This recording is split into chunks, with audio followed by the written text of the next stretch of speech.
Hi, I'm Old Sneelock. Welcome to another episode of Old Sneelock's Workshop.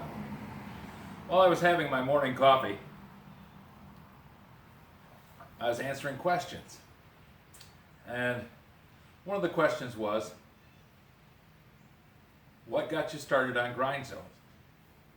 Now, this obviously has been a rather large project. I've spent quite a bit of time on it. The reason I got started on grindstones, I had a blacksmith shop in mind. I took a class in blacksmithing and decided that I wanted to be a blacksmith, and so I went through the whole 9 yards of learning how to start the fire and how to control it and what kind of temperatures you needed and all the other stuff. Got really involved in blacksmithing. Kind of a thing that I do. If I want to do something, I want to do it all the way. So I got the blacksmithing skills pretty well hammered out.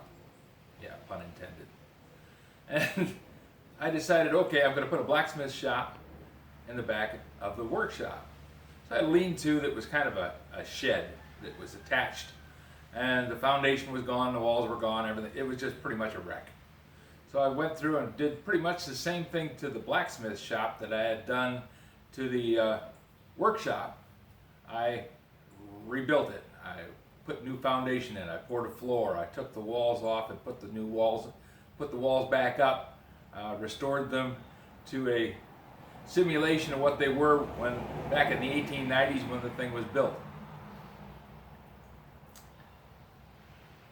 Having the blacksmith shop was fun. I was making a lot of stuff, making decorative items and actually useful items and things that were kind of fun to play with. So as I'm going along, I'm thinking, well, I really like the blacksmith shop, but it's kind of cool. It could use more tools. Well, you see where that went. Yeah, I kind of got hooked on antique tools. So the antique tool thing made it so that I wanted to go to antique stores more than I normally did. And believe me, I was going to them quite a bit more than most people. I started that back in the 80s when I was on the road, and I'd be off someplace and nothing to do, and I'd just look up at an antique store and go look around, because it was interesting stuff. You didn't have to buy anything, and it was like going to a museum. So, back to the grindstone. I had the anvil and the forge and the post vise and the bench all set up, and I thought a grinder would be good. Now I have always had electric grinders, just one of the things that I had. I started out as a machinist when I was about 14, and my neighbor got me involved in using the machinist tools and showed me how to sharpen a drill bit and how to sharpen lathe tools and how to run a lathe and just a lot of stuff. So anyways, I had grinders. So I understood the theory of grinders really well. And I thought, well, treadle grinder would be nice, but it's only going to be a decoration because, you know, it's too slow and it's going to be a lot of work and it's just not going to work out well. But it'll be a good decoration, and I'll probably pick one up for 10 or 15 bucks. They're everywhere. Well, turns out they're not everywhere. There was a thing where people thought it was cool to put one in the garden and plant flowers around it. Well, they're made out of iron. A lot of them were made out of iron, and the rest were made out of wood, and neither one stands being out in the weather very well. The other thing that happens is the stones. They're sandstone. Now, sandstone is not a really durable material. I know they build houses out of sandstone. Doesn't look like a long-term solution for housing. If you leave a chunk of sandstone out in the weather, it starts to deteriorate. It's sand bonded with clay, and under tremendous heat and pressure it fuses together, kind of sinters into a combination of clay and sand. the clay sets up into a rock and binds the sand together. But when they get out in the weather and they get wet and then they freeze, like Michigan every year, they deteriorate, they start crumbling, and they crumble away pretty quickly. So as it was sitting in the garden and the top was getting wet from the rain, and if it was unlucky enough to have a bucket underneath it, something to catch the water for the grindstone, if it sat in the water, the bottom just melted. So you'd end up with this egg-shaped stone. And I mean egg-shaped with a 2 or 3 inch out around this. Besides that, people who had them out in the garden thought that having them crumbled and deteriorated was cool. So there was no reason to even try and protect them.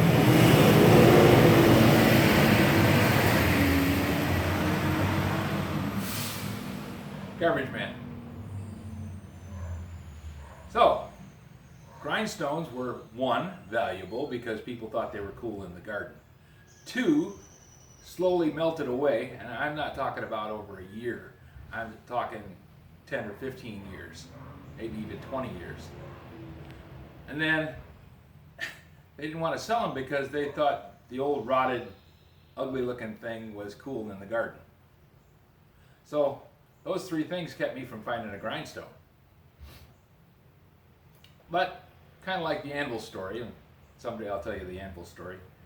I was going around to antique stores, and I went around to antique stores in 5 states. Had a pretty big area that I was hitting. So I would go in and I would ask if they had a grindstone. Well, over time, I started noticing more and more grindstones in antique stores because, if you got a customer asking for something, kind of like somebody asking the question today, then you start thinking, oh, maybe there's more than one person. So antique stores started having grindstones. But antique stores look at grindstones differently than I do. I look at a grindstone as a tool. Now, it's kind of a neat old tool, and I'll spend more for a neat old tool if it's cool. So prices went out the roof. They were $300 for one that was a wreck. It was just a couple of pieces of frame attached to a wheel. So I kept looking and looking and looking, thinking, okay, not like it's a quest, but just keep your eyes open. That's how you find everything. It's not a case of you getting out a spyglass and a metal detector and start searching. You just keep your eyes open. What'll turn up? So as I was walking out of his little store over in Allen, Michigan, Jeff Friend runs it, and for the life of me, I can't remember the name of it this morning. Anyways, Jeff Friend, a guy that I used to work with, owns an antique store over by Allen. As I was walking out of the store one day, a guy was walking in carrying a stone. Now, this stone is maybe 18 inches in diameter, and I thought, wow, I'll ask you. I said, oh, is that for sale? He says, yeah. I said, how much? He said, 20 bucks. About broke my arm getting my wallet out. So now I had a stone, and it had an axle in it and a little hub, better than the one that I've got here. And I ended up carrying it home. Then I set it out in the blacksmith shop because, now I have a grindstone. But all I had was a grindstone, no frame. Now came a puzzle. Do I want to use a wooden frame? Do I want to use a metal frame? How do I want to build this thing? Well, push comes to shove, and I've got a lot of stuff going on all the time, so the grindstone kind of drifted into the background. Heart attack, open heart surgery, blah, blah, blah, blah, blah, living life and going on. I didn't get back to the grindstone for quite a while.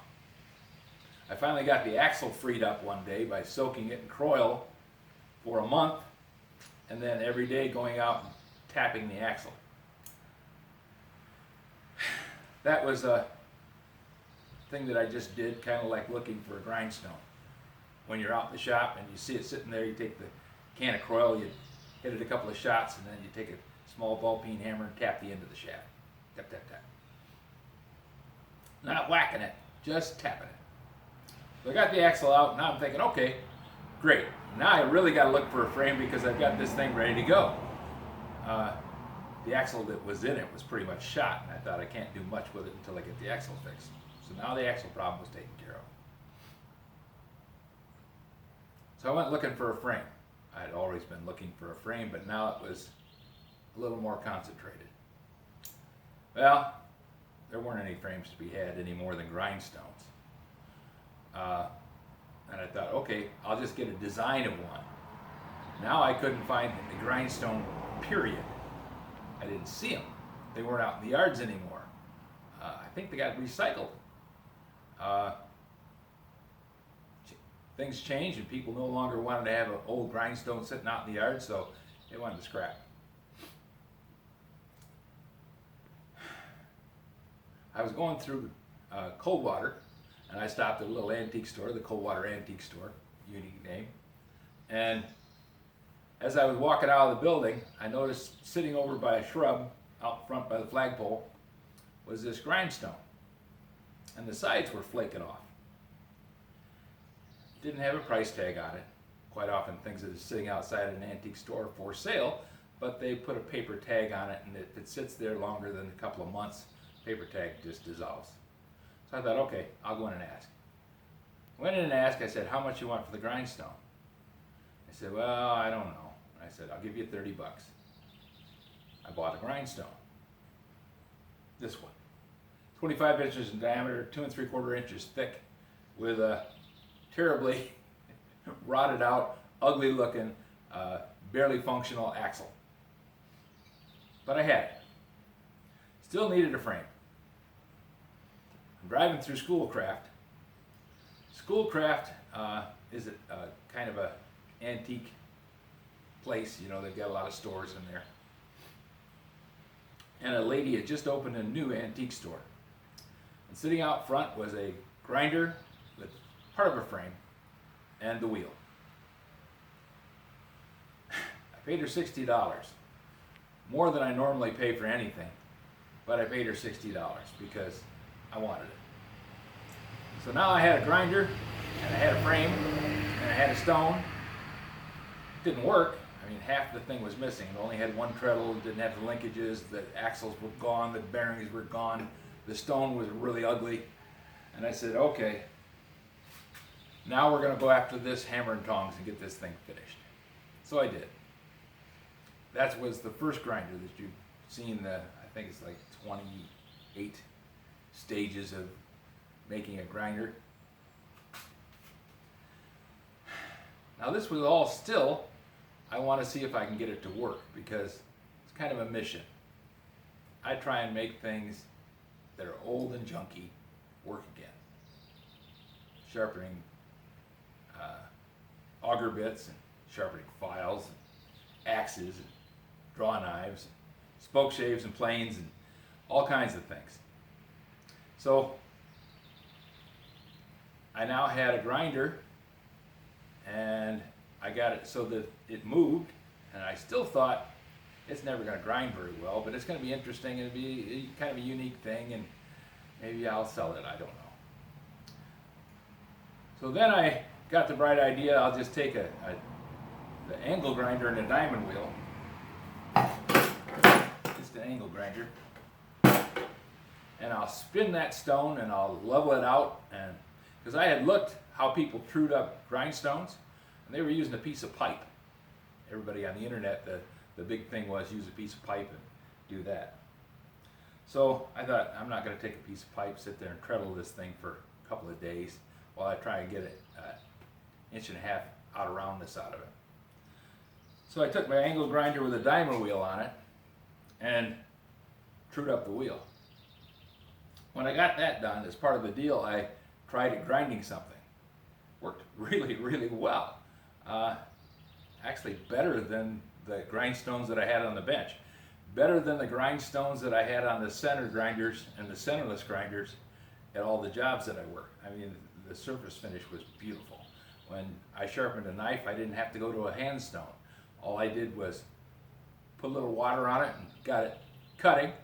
Then as the water dried up, the swarf turned into kind of a paste, slurry, and that polished. So I was able to shape the blade and then polish the blade all in one thing. I was really amazed. Worked quite well.